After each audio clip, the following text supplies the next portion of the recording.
The meticulous dance of my fingers across aged parchment had always been my solace, the whisper of history my most constant companion. I was Reid, a cartographer whose life unfolded in a precise grid of latitude and longitude, each line a testament to humanity's yearning for order. My world was one of meticulous detail, of deciphering faded ink and correcting historical inaccuracies with the unwavering certainty of a compass needle. Until the letter arrived, its crisp, modern paper a stark contrast to the ancient documents I typically handled. It spoke of an inheritance, of an ancestral estate I barely knew existed, tucked away in a forgotten pocket of the northern woods. The journey to the estate was a descent into a landscape increasingly untamed, the asphalt roads giving way to gravel, then to a rutted track swallowed by encroaching forest. My sedan, usually so composed, rattled, and groaned in protest, a symphony of unease. When the trees finally parted, the house loomed, a skeletal silhouette against a bruised sky. It was less a home and more a monument to decay. Gables sagged, windows stared like vacant eyes, and ivy, thick as a man's arm, clawed its way up the stone facade, slowly strangling the structure. The air itself tasted of damp earth and forgotten things, a metallic tang beneath the sweetness of pine. My first few days were a blur of practicalities. I navigated the creaking floorboards, catalogued the dust-shrouded furniture, and wrestled with obstinate locks. Each room was a mausoleum of memories I didn't share, choked with the ghosts of generations. I was a stranger in my own lineage, a surveyor mapping unfamiliar, unsettling terrain. One night, the first truly deep sleep I'd managed since arriving, I dreamt. I was in a school hallway during summer with wrong decorations. The fluorescent lights flickered with a sickly hum, casting long, wavering shadows. The lockers, usually a vibrant blue or yellow, were painted a uniform, unsettling gray, scarred with strange, angular carvings that looked too old, too primal for a modern institution. The air was thick with the scent of dust and something metallic, like old blood, not chalk or floor wax. I woke with a gasp, the metallic tang from the dream still on my tongue, the feeling of profound wrongness clinging to me like a shroud. The dream lingered, a discordant note in the quiet solitude of the estate, but my cartographer's mind, ever seeking patterns and explanations, soon pushed it to the periphery. I was drawn to the library, a vast, echoing chamber filled with books whose spines had long since surrendered their titles to the gnawing passage of time. It was amidst a stack of neglected ledgers and crumbling almanacs, tucked away in a forgotten chest beneath a window overlooking a particularly gnarled oak, that I found it. It wasn't a book, nor a ledger, but a scroll, tightly bound with a stiff, leather thong. The parchment was thick, almost like cured hide, its surface aged to a deep, brittle sepia. Unfurling it slowly, a fine powder of ancient dust puffing into the air, I saw it, a map. It was of the estate, undeniably. The familiar, sprawling outline of the main house, the winding river that bordered the property, even the gnarled oak outside the window, all rendered with an astonishing, almost obsessive, degree of detail. Every ridge, every dip in the land, every cluster of trees was meticulously etched, the ink a rich, deep umber that had barely faded over what I estimated to be centuries. It was a cartographer's dream, a masterpiece of precision and artistry.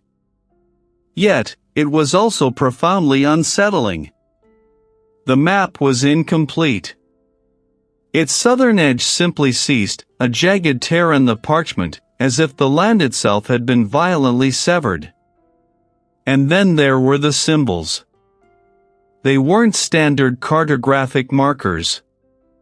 They were intricate, angular designs, resembling the carvings from my dream, scattered across the depicted landscape. Some were small, almost imperceptible, nestled amongst the trees, while others were larger, dominating entire sections of the map, particularly around a heavily wooded area to the east, marked only with a dense cluster of these strange glyphs and a single, unnervingly large, circular symbol that seemed to pulse with an unseen energy. There were no roads marked beyond the immediate vicinity of the house, no familiar paths leading to the nearest village. Instead, thin, almost invisible lines snaked beneath the surface of the land, connecting these symbols, forming a labyrinthine network that suggested something hidden, something beneath the earth itself. My professional curiosity, a familiar, comforting hum, was quickly overshadowed by a growing unease. The precision of the known features made the anomalies all the more jarring. Why such incredible detail for the visible, only to include such cryptic, almost malevolent symbols for the unseen? It wasn't just an incomplete map, it was a map that hinted at an incompleteness of knowledge, a deliberate obfuscation. I traced a finger over the strange, central knot, a shiver running down my spine despite the warmth of the library.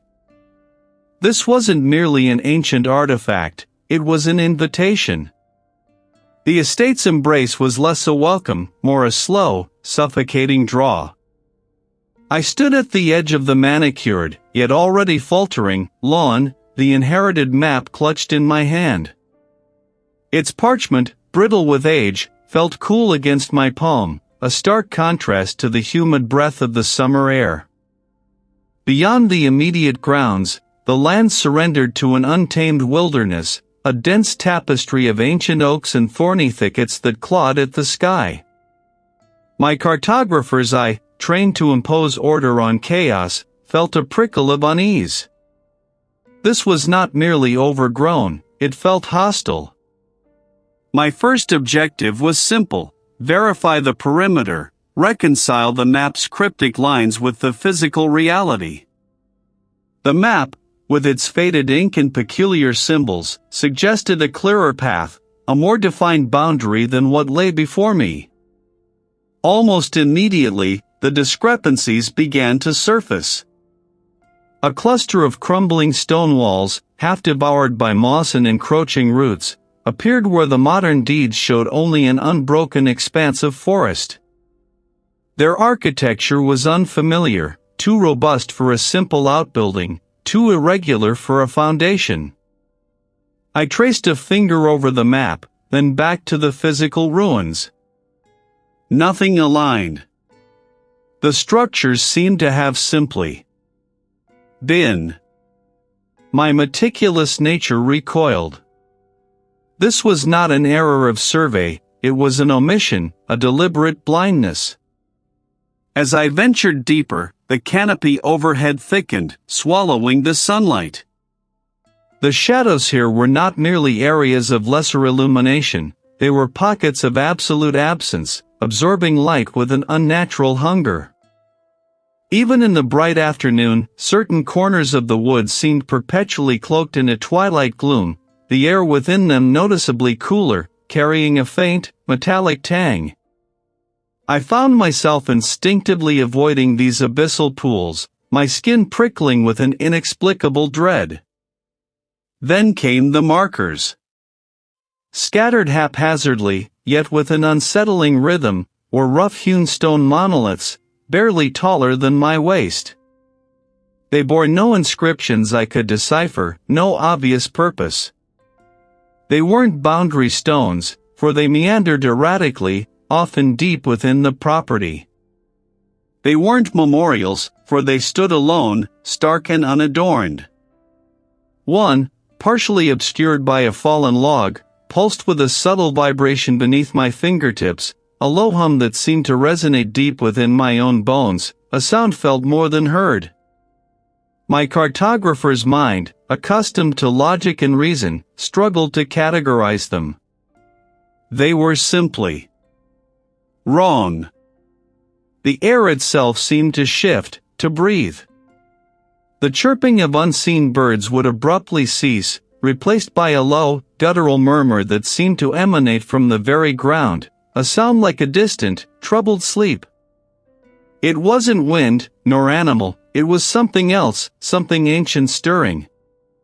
The undergrowth gave way abruptly, not to more trees, but to an impossible vista.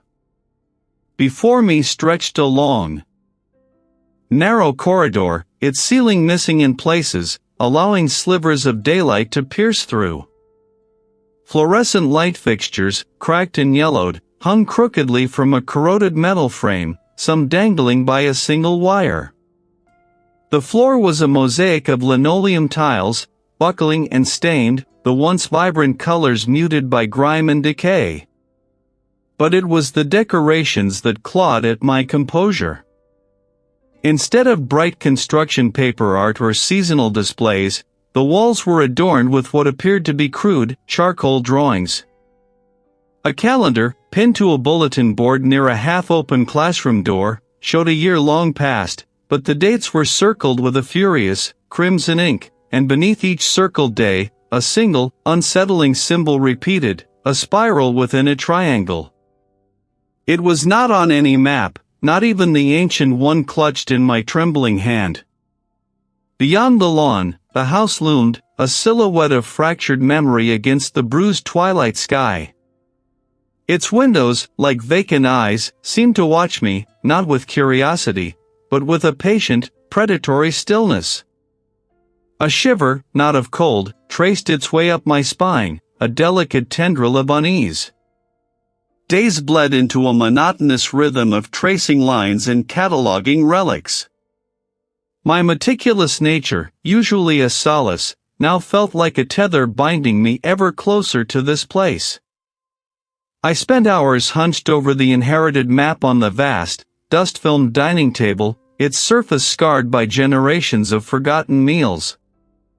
The air in the house was thick, a cloying blend of old paper, damp earth, and something metallic, like forgotten blood.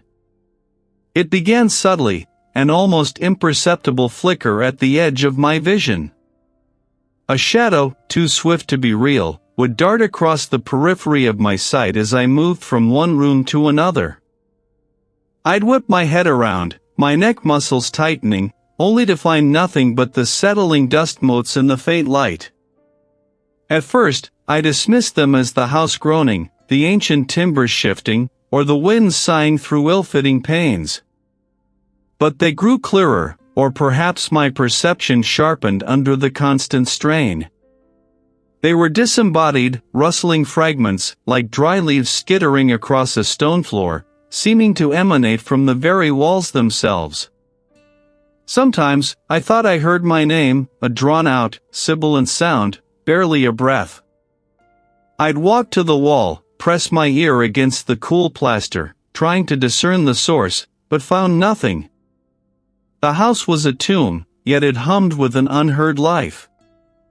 One morning, I found my compass, which I had carefully placed beside the map, resting on the floor beneath the table. Later, a small, intricate silver locket, one of the few items I hadn't yet filed away, appeared on my pillow, though I distinctly remembered leaving it on the bedside table. These were small disturbances, easily rationalized. But the frequency of these subtle rearrangements chipped away at my certainty. My logical facade, once so impenetrable, began to show hairline fractures. I had been painstakingly cross-referencing its details with modern surveys, noting discrepancies. One evening, after a particularly long session, I left the map spread open, a heavy brass paperweight holding down its curling edge. The next morning, as the first gray light seeped through the tall windows, I returned to my work. My breath hitched. It wasn't my ink, nor my handiwork. The parchment itself seemed to have absorbed these new details, as if they had always been there, merely waiting for the right moment to surface. That night, the nightmares came with a new, visceral intensity. Along the lockers, which stretched endlessly into the gloom, hung tattered streamers of faded red and green, alongside deflated, dusty balloons.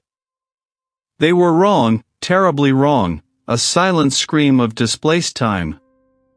The lockers were padlocked, but from behind their thin metal doors, I could hear faint, scratching sounds, like nails dragging over slate, growing steadily louder. I tried to move, to run, but my feet were rooted to the spot, stuck to the sticky floor. The scratching intensified, becoming a frantic drumming, a desperate attempt to break free. I jolted awake, drenched in sweat, the taste of ash in my mouth. The phantom scratching still echoed in my ears.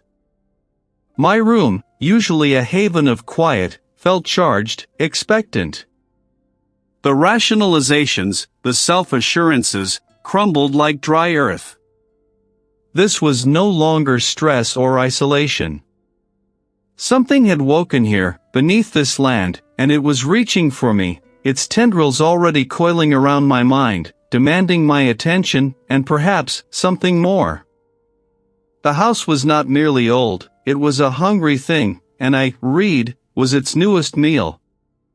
Beyond lay a path I now felt compelled to tread. The house, a skeletal sentinel, beckoned. I retreated from the oppressive sun, the cool interior of the library a balm, yet also a tomb. Dust motes danced in the sparse shafts of light that pierced the grimy windows, illuminating a silent testament to forgotten lives. Here, amongst the thousands of spines, I hoped to find the thread that wove through my ancestry, a thread that felt increasingly like a noose. My fingers, usually so precise with calipers and rulers, now fumbled through generations of neglect. I pulled down leather-bound ledgers, their pages curling at the edges, and boxes overflowing with brittle correspondence. Each open container released a puff of ancient dust, a ghostly sigh. Hours bled into one another, marked only by the shifting light outside and the growing ache in my neck. My determination was a fever, burning away exhaustion. I sought not just facts, but echoes. The first, dated nearly 2 centuries prior, belonged to an ancestor named Elias. His early entries were meticulous, detailing crop yields and local weather, but a subtle shift began to manifest after a few months. He began to mention a drawing compulsion, sketching rudimentary maps of the estate, focusing on areas that suspiciously aligned with the blank spaces on my own inherited parchment. She noted, often coincided with the completion of a boundary ritual. She, too, had been obsessed with mapping, her crude drawings echoing Elias's, pointing to specific, unmarked points on the property. My own map, incomplete yet so precise, felt less like a guide and more like a blueprint for something monstrous. The weight of these revelations pressed down on me. I needed more.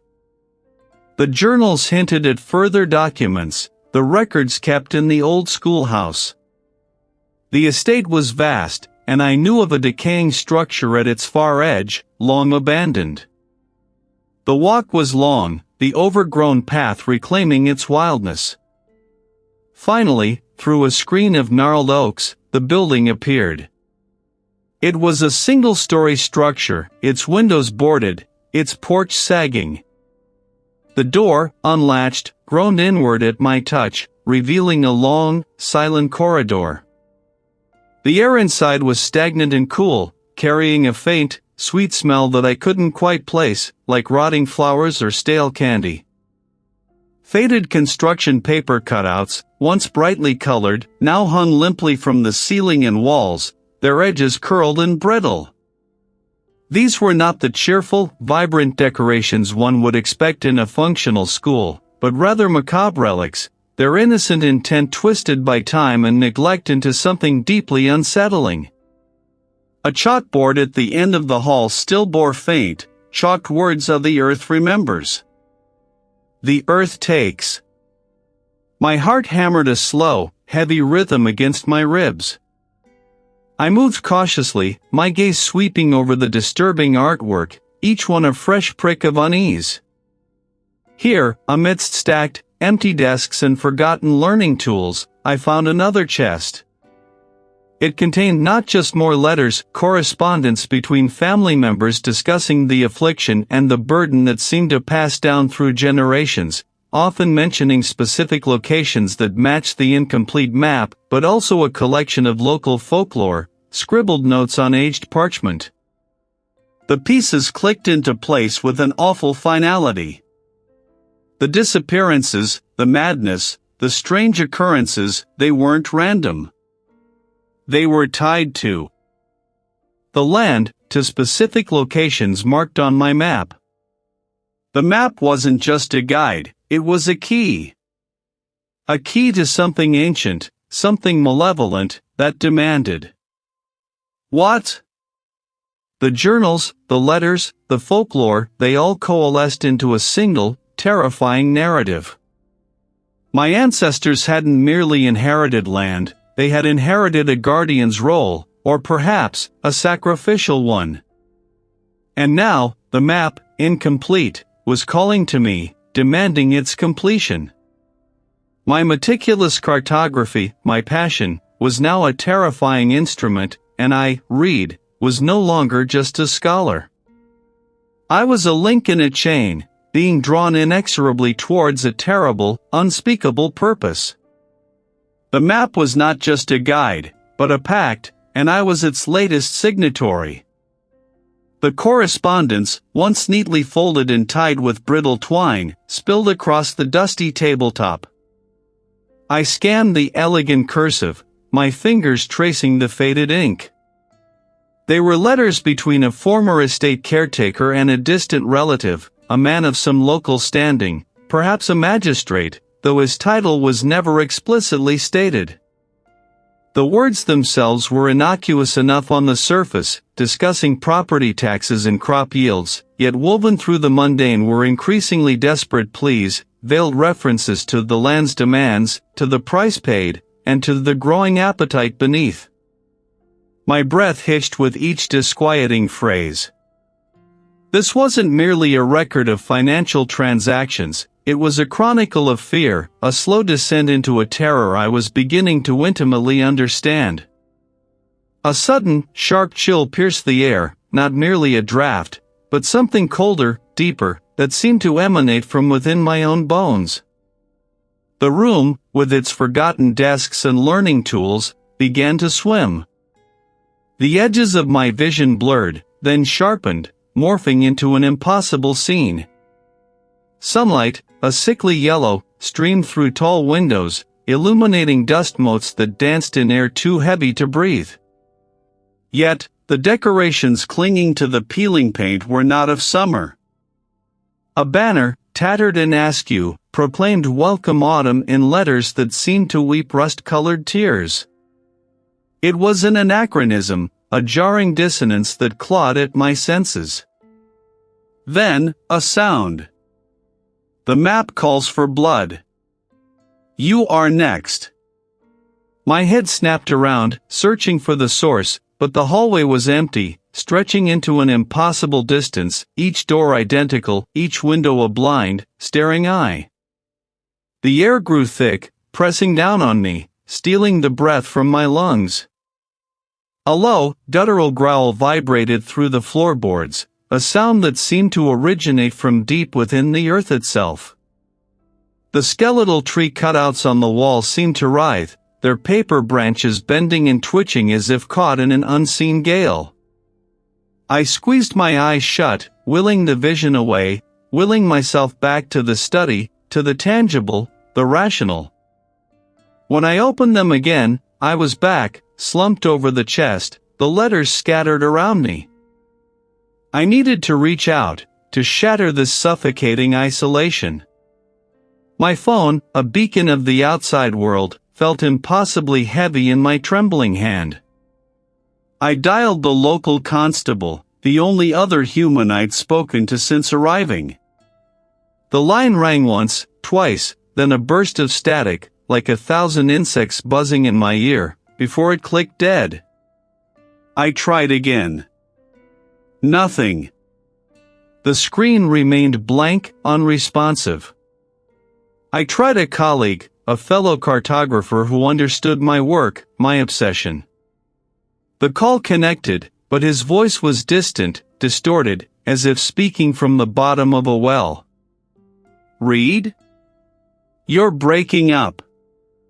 What did you say about the estate?" Static devoured her words, then a final, definitive click. The connection was lost. Utterly. A sudden, violent crash from the floor above made me leap from my seat. It sounded like a heavy oak table toppling, splintering against stone. My breath caught in my throat. I stood frozen, listening, my heart a frantic drum against my ribs. Then, from the library, a room I had meticulously locked and secured, came the distinct sound of a book sliding from a shelf, followed by the gentle rustle of turning pages. It was here, it was active, and it was playing a terrifying game, making its presence undeniable. My attempts to cling to logic, to rational explanation, shattered like brittle glass. The estate was a cage, and I, the meticulous cartographer, was its latest, unwitting captive, utterly alone against a force I could neither comprehend nor escape. The map, my obsession, had become my doom. A distant, tinny voice, belonging to the local constable, cut through the suffocating silence of the study. He spoke of routine, of late-night anxieties, of the peculiar creaks and groans inherent to old stones. My own words tangled in my throat, sounding absurd even to me. Something. He promised to keep an eye out, a platitude that offered no comfort, only deepened the chasm of my isolation. The click of the line breaking was a physical blow, severing my last fragile thread to the rational world. I let the phone clatter onto its cradle, the plastic sound jarring in the quiet room. My gaze, drawn by an inescapable gravity, fell back to the map spread across the polished mahogany. I was a cartographer. My purpose was to understand, to delineate, to complete. This map, however unsettling, was an enigma demanding to be solved. My fingers, still trembling, traced the intricate, almost organic lines that snaked across the vellum. They were not merely property boundaries, I now understood. They were veins, conduits, pathways of a design far more ancient than any land survey. The symbols, which I had initially dismissed as archaic decorative flourishes, began to coalesce into a terrifying language. I remembered the obscure texts in the estate's forgotten library, the ones I had skimmed, deeming them mere superstitious folklore. Now, their arcane glyphs screened for re-examination. I retrieved the oldest, most tattered volume, its leather binding cracked like parched earth. Dust motes danced in the slivers of moonlight that pierced the grime-streaked windows, illuminating the cryptic script. Hours blurred into a timeless haze. My eyes burned, my head throbbed, yet I could not pull away. The words on the page, once impenetrable, now yielded their secrets, grudgingly, agonizingly. They spoke not of boundaries or ownership, but of containment. Of a deep slumber. Of a prison. A smell, cloying and sweet like decaying lilies, yet metallic as old blood, filled my lungs. My vision warped, the crisp lines of the map blurring, the ancient script on the page writhing like captured worms. I blinked, a desperate attempt to clear my sight, and the study vanished. Sunlight, too bright, too yellow, streamed through tall, grimy windows at the far end, illuminating countless motes of dust dancing in the still, stagnant air. The walls were adorned with posters depicting the anatomy of a frog and the timeline of the Roman Empire, but draped haphazardly over them were tattered, faded streamers, cheap, glittery things, some pink, some blue, some a sickly yellow, long past their celebratory prime. A few deflated balloons, their rubber skins wrinkled and dull, lay forgotten in corners. The lockers, a uniform row of institutional green, stood silent and closed, their metal surfaces reflecting the unnatural light like 1,000 dead eyes. The silence was profound, unbroken save for the incessant, high-pitched ringing in my ears, a sound that seemed to emanate from the very marrow of the building. This wasn't real. It couldn't be. A shudder racked my body, and the hallucination dissolved as quickly as it had appeared. I was back in the study, hunched over the map, the ancient book open before me. The scent of sweet decay lingered, a phantom echo. But the vision, jarring as it was, had done something. It had stripped away the last vestiges of my rational mind's resistance. The pieces, once scattered and disparate, now snapped into place with a horrifying clarity. The map was not a guide to a treasure, nor a simple record of land. It was a diagram of a seal, an intricate cage. And the estate, this decaying ancestral home, was its anchor. The central feature, which I had thought might indicate a hidden spring or a forgotten grotto, was not a natural formation. It was a nexus, a focal point where the lines of containment converged. And within that nexus, the faint, almost invisible lines that comprised the seal were not solid. They were fractured. Faint cracks spiderwebbed across the delicate ink, almost imperceptible unless one knew precisely what to look for. The lines were fading, thinning, like ancient blood drying on parchment. The prison was weakening. The entity, whatever it was stirring beneath the soil, beneath the very foundations of my inheritance. This wasn't just a discovery, it was a legacy. The map bore an ancestral sigil, a stylized raven with an eye like a fractured star, that I recognized from an ancient family crest etched into the mantelpiece of the main hall. My ancestors, cartographers and custodians, had not merely owned this land, they had been its jailers. And now, the task had fallen to me. I, Reid, the meticulous cartographer, had been drawn here, not by chance, but by blood. Was I meant to mend the fractures, to reinforce the failing wards, to complete the map and thereby complete the containment? Or was my presence, my very act of deciphering, merely a final, unwitting key, destined to unlock what my forefathers had so desperately sought to bury? Only a deepening, terrifying certainty that the choice, and its consequences, were now mine alone. He hadn't heard it, hadn't felt the subtle tremor beneath the flagstones, hadn't caught the faint, metallic tang that now seemed to cling to the very air of the estate. The map, spread across the heavy oak desk, seemed to pulse faintly in the dim lamplight. Its lines, once merely intriguing, now twisted into a labyrinth of malevolence, each stroke a vein feeding some unseen heart. It beckoned, a silent, insistent summons. My legs, heavy with a leaden fatigue, carried me from the study, through the echoing halls of the main house, and out into the cool, starless night. The air was thick with the scent of damp earth and decaying leaves, but underneath it, a cloying sweetness, like overripe fruit, began to assert itself. My gaze was drawn, as if by an invisible tether, towards the western edge of the property, to a structure I'd always dismissed as an old outbuilding, perhaps a stable converted to a storage shed. It was larger than I remembered, its silhouette against the bruised sky more defined, more deliberate. As I approached, the scent intensified, now mixed with something acrid, like old chalk and forgotten ink. A strange hum vibrated through the soles of my boots, a low thrum that seemed to originate from the very foundations of the earth. I pushed the door open further, revealing an unexpected interior. The air was still, heavy, and thick with the dust of ages. Fluorescent light fixtures, long dead, hung like skeletal fingers from a ceiling stained with watermarks.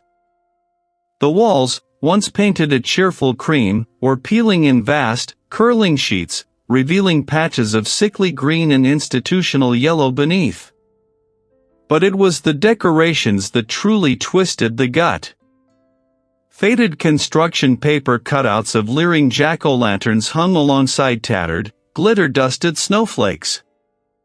A string of deflated, grime-caked balloons, relics of some long-past birthday, dangled mournfully from a rusty thumbtack.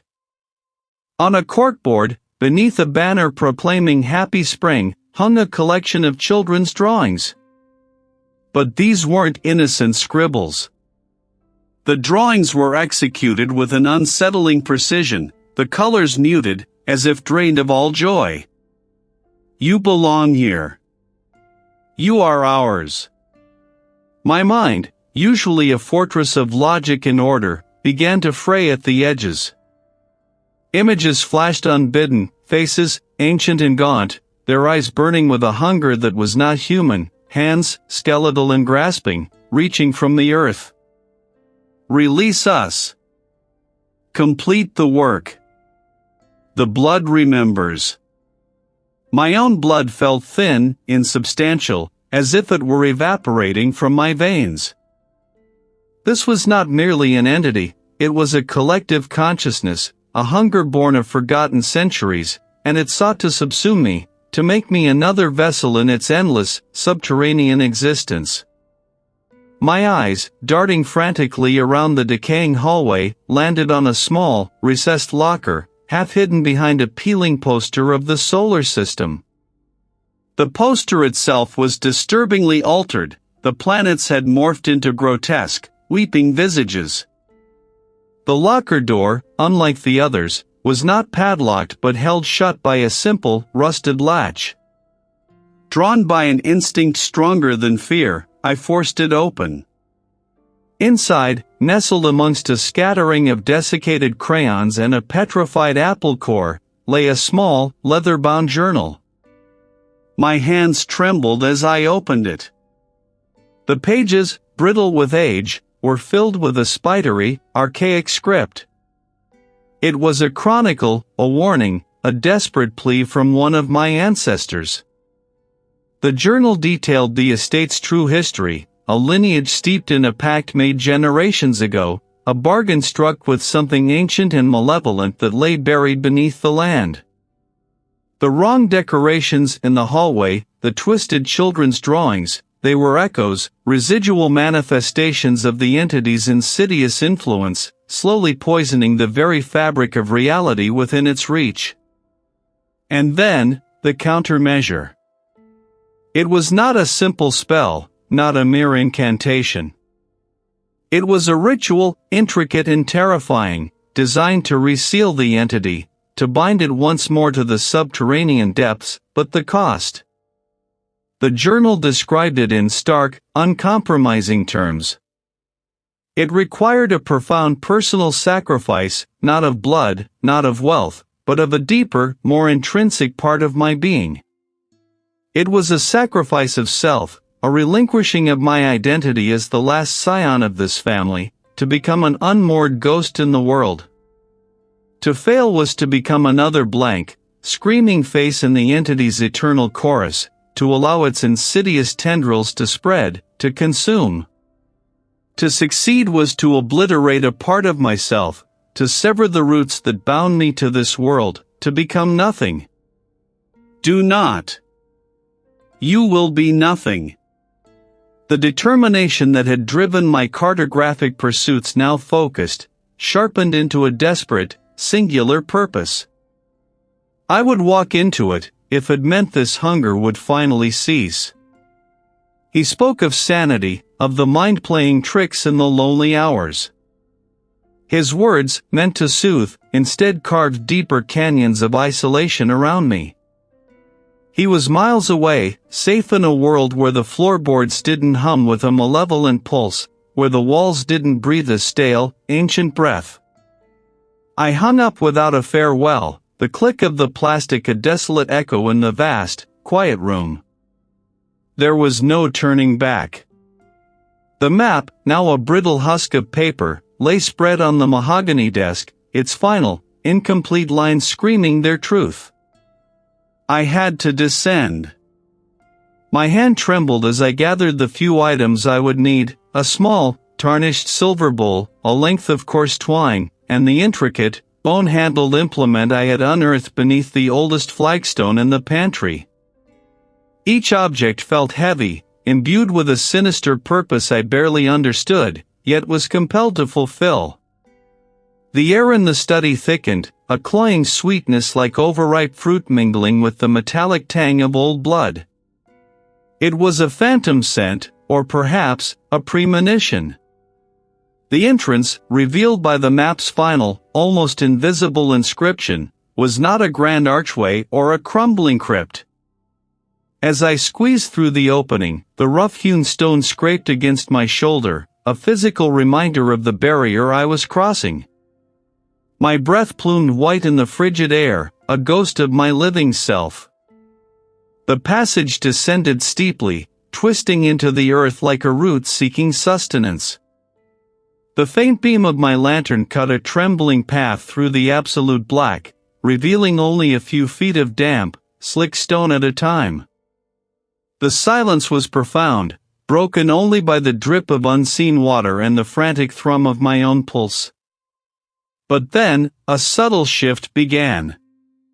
The rough stone walls seemed to smooth, the air grew strangely dry, and the scent changed, becoming something utterly alien to the underground, a faint, synthetic sweetness, like stale cleaning products and old paper. My lantern beam suddenly fell upon a row of faded, chipped lockers lining a corridor. Not stone, but metal, painted a sickly institutional green. I stumbled, my boots scuffing against linoleum tiles, not damp earth. This was not the passage. This was impossible. My mind reeled. The fluorescent lights overhead flickered with a sickly yellow glow, though no power source existed down here. A wilting garland of tinsel, green and red, hung precariously from a peeling poster advertising a long-past bake sale, its cheerful font now grotesque under the grim light. This was the entity's work, a twisted illusion, a gauntlet for my sanity. My fingers tightened around the bone implement. I could hear, or perhaps only feel, a low, resonant hum emanating from the lockers, a vibration that resonated deep in my teeth. Was it a trap? A warning? I forced myself forward, my steps echoing unnaturally loudly in the phantom hall. Each step felt like wading through thick water. The air grew heavy with a suffocating pressure, as if the very space was trying to crush me. There is another way. Knowledge awaits, not this. The temptation was a subtle poison, offering an escape, a different path to understanding the map, to completing my life's work without the terrifying sacrifice. But I knew the price of that knowledge. It was a deeper enslavement. I closed my eyes for a fraction of a second, steeling myself, and pushed through the illusion. The school hallway shimmered, its edges blurring, the lockers seeming to ripple like water. The synthetic smells vanished, replaced by the damp, earthy scent of ancient rock and a faint, acrid odor that prickled my nostrils. I was back in the true passage, but it was narrower now, the ceiling lower, pressing down on me. The entity, angered by my defiance, was fighting back. A tremor ran through the earth, sending a shower of loose stones from above. I shielded my head, the impact a dull thud against my forearm. The passage ahead seemed to constrict further, a jumble of fallen rock creating a near impassable wall. It was a physical trap, designed to halt my progress, to break my will. My breath rasped in my throat. My hands were raw from scrambling over the debris, my clothing torn. This was not a choice anymore, it was an inevitability. They spoke of my lineage, of sacrifices made long ago, of a hunger that spanned generations. They spoke of my hunger, too, twisting it into something monstrous. Finally, the passage opened into a vast, echoing space. My lantern beam, now weak and sputtering, revealed a cavern of immense proportions. In the center of the chamber, illuminated by the desperate flicker of my light, stood a single, rough-hewn stone altar. I stood before it, the implements heavy in my hands, the entity's presence a palpable, suffocating weight. The descent was over. The act awaited. The constable's distant voice, a faint, tinny echo of reason, dwindled to nothing, replaced by the profound, suffocating silence of a place that should never have existed. One moment, the cold sweat slicked the receiver against my ear, the next, a chill far deeper than any earthly draft seeped into my bones, and the air around me thickened, heavy with the scent of dust and something else, something metallic and ancient, like rust on forgotten blood. The floor beneath my worn boots was cracked linoleum, scarred with generations of scuffs, yet utterly devoid of the usual detritus of youthful passage. No discarded papers, no forgotten pens, only a fine, gray powder that coated everything, clinging to the air like a shroud. The decorations, meant to evoke cheer, twisted into grotesque mockeries. Instead of bright finger paintings, the bulletin boards displayed faded, sepia-tone charts of human anatomy, meticulously rendered but with organs subtly misplaced, limbs elongated to unnatural proportions. This was not just wrong, it was a deliberate, malevolent perversion of innocence, designed to unravel the mind. The entity's presence was a palpable weight, pressing in from all sides, a silent hum of ancient hunger that vibrated in my teeth. It was here, in this distorted echo of forgotten learning, that the final lines of the map would be drawn. My hands, though trembling, moved with a cartographer's instinct. The map, my map, was not a physical object here, but an intricate, glowing web of lines and symbols that now overlaid the very fabric of this hallway. It pulsed with a faint, blue luminescence, revealing the hidden conduits of the entity's power, the points where its tendrils burrowed deepest into the land, and, crucially, the nodal points of its vulnerability. It spoke of surrender, of ancient lineage, of the futility of resistance. But the map, etched now onto the very inside of my eyelids, showed me the truth: peace was a lie, surrender was oblivion. The map, my life's work, had led me to this precise point.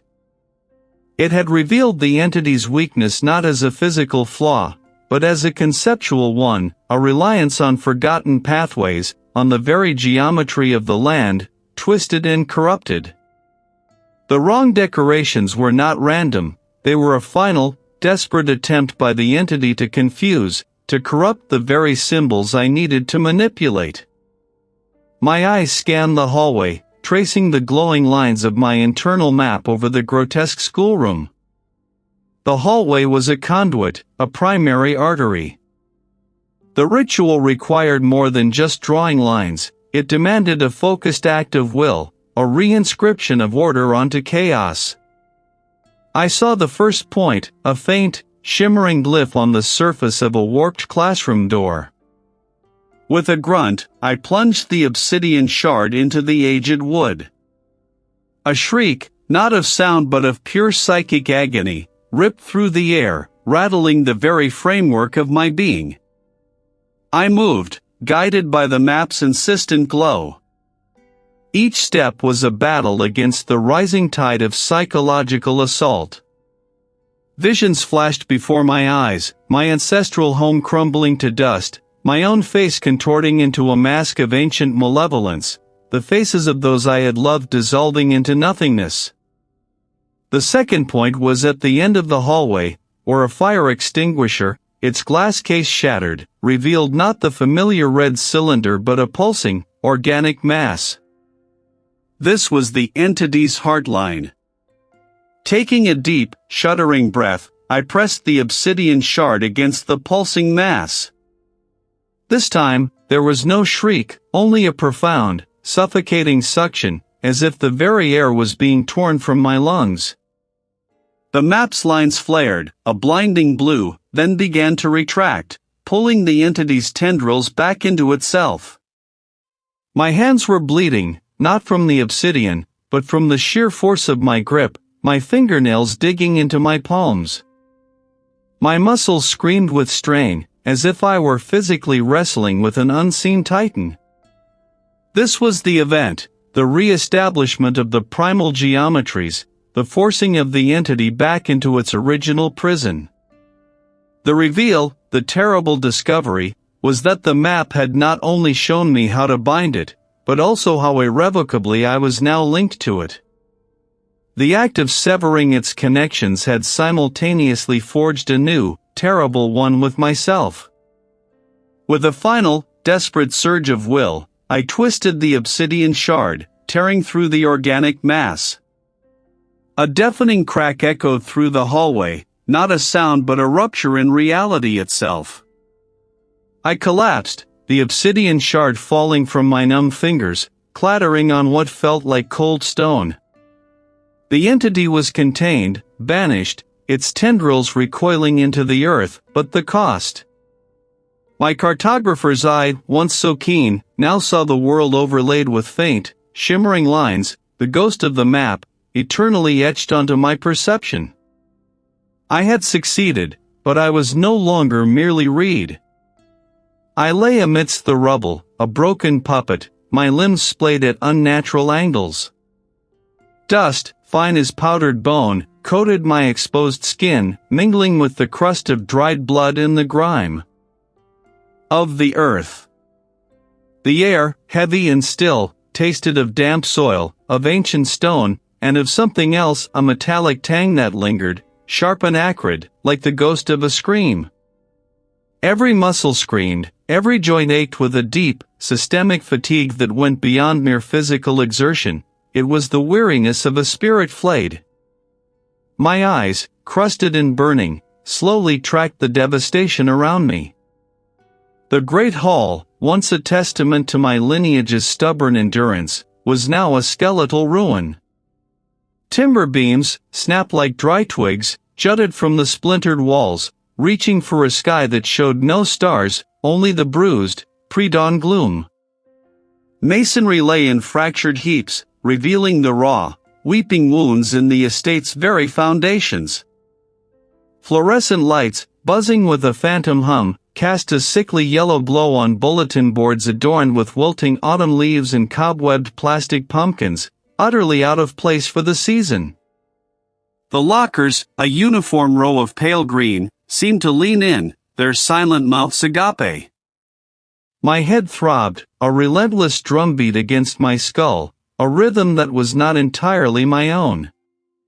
A dull ache pulsed in my left palm, drawing my attention. Slowly, with an effort that felt monumental, I lifted my hand. There, etched into the flesh, was a mark I had never seen before. It was not a cut, nor a burn, but a raised, intricate symbol, a series of interlocking lines that seemed to writhe beneath the skin. It was the very same sigil I had once glimpsed in the forgotten depths of the map, a symbol I had dismissed as mere cartographic embellishment, now seared into my own flesh. My breath hitched. The entity was gone, yes, but it had left its mark, literally. I pushed myself up, groaning, every movement a fresh agony. My clothes hung in tatters, plastered to my skin by sweat and grime. I stumbled, my legs barely supporting me, towards the gaping maw of the cellar, now little more than a jagged crater in the earth. I knelt, my fingers scraping against the churned earth, the fragmented stones. This was the event, a subtle vibration, a low, resonant hum, pulsed from the very soil beneath my touch. It was as if the entity, though vanquished, had merely receded, its roots still embedded in the land, and now, through the brand on my palm, I was connected to it. I could feel the deep, subterranean currents, the slow, grinding shift of earth, the ancient, enduring pulse of something vast and indifferent. My mind, already frayed, stretched to accommodate this alien sensation, this unwanted intimacy with the very bedrock of horror. It was merely dormant, and I, Reid, the cartographer who sought to chart the unseen, was now its unwilling conduit, its living map. The silence was not peace, it was merely the breath held before the next, inevitable tremor. I lay for an immeasurable stretch, a chasm of time, suspended between the nothingness that had consumed me and the fractured fragments of a world I could barely recall. My breath, when it finally hitched in my throat, tasted of dust and something metallic, a ghost of the earth's ancient iron. My eyelids felt like sandpaper, scraping against dry sockets, but when I forced them open, the world did not resolve into the familiar, oppressive gloom of the estate's lower reaches. Instead, I found myself adrift in a place of disorienting brightness, a stark, anachronistic tableau. I was sprawled on linoleum, cool and scuffed beneath my cheek, a faint, sweet smell of disinfectant clinging to the air, overlaid with something else, a mustiness, like forgotten paper and old wood. My gaze tracked upwards, past lockers painted a chipped, institutional beige, their numbers long faded. The windows, high and narrow, spilled a harsh, flat light onto the floor, illuminating dust motes dancing in the stagnant air. But what truly curdled the stillness were the decorations. Instead of bright, hopeful summer projects or faded sports schedules, the walls were adorned with peeling, sepia-toned photographs of the estate as it had been centuries ago, its forgotten structures rising like skeletal fingers against a bruised sky. Crude, childlike drawings, pinned haphazardly, depicted not stick figures and suns, but intricate, labyrinthine diagrams of the estate's buried tunnels, complete with tiny, scrawled symbols that mirrored the ancient script I had found on the map. One drawing, particularly unsettling, showed a figure, barely human, emerging from a fissure in the earth, its eyes two vacant holes. Around these unsettling displays, streamers of faded, crepe paper, once vibrant, now hung limp and forlorn, like forgotten funeral shrouds. Was this a trick of the mind? A final, cruel jest? It felt real. Too real. Slowly, painfully, I pushed myself upright. My limbs ached with a profound weariness, a deep-seated exhaustion that went beyond mere physical exertion. It was the fatigue of a soul stretched thin, frayed at the edges. The stranger in the glass was Reid, yet not entirely. A part of me had been left behind, sacrificed to the earth, or perhaps, absorbed by it. The journey back to the world of the living was a blur of muted colors and muffled sounds. The constable, his face a mask of weary concern, spoke in hushed tones, his words like pebbles skipping across a vast, still pond.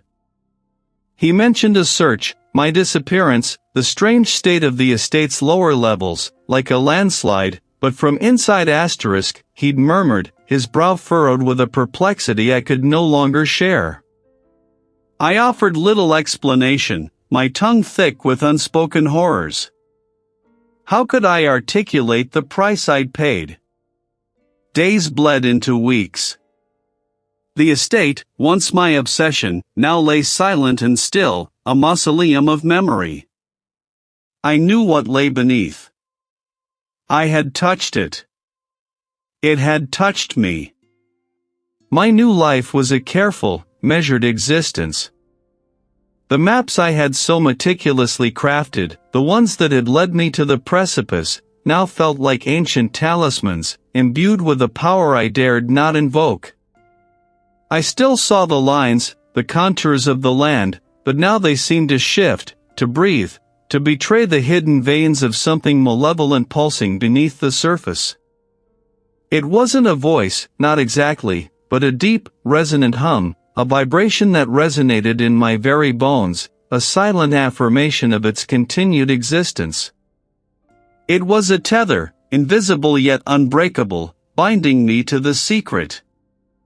I was its guardian, yes, but also its silent sentinel, forever attuned to its slumbering presence.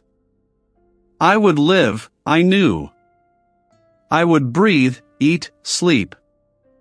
But the man who had inherited the estate, the cartographer obsessed with uncovering its truths, was gone. The victory, if it could be called that, was a chilling ambiguity, a life sentence served in the shadow of a secret that would never truly let me go.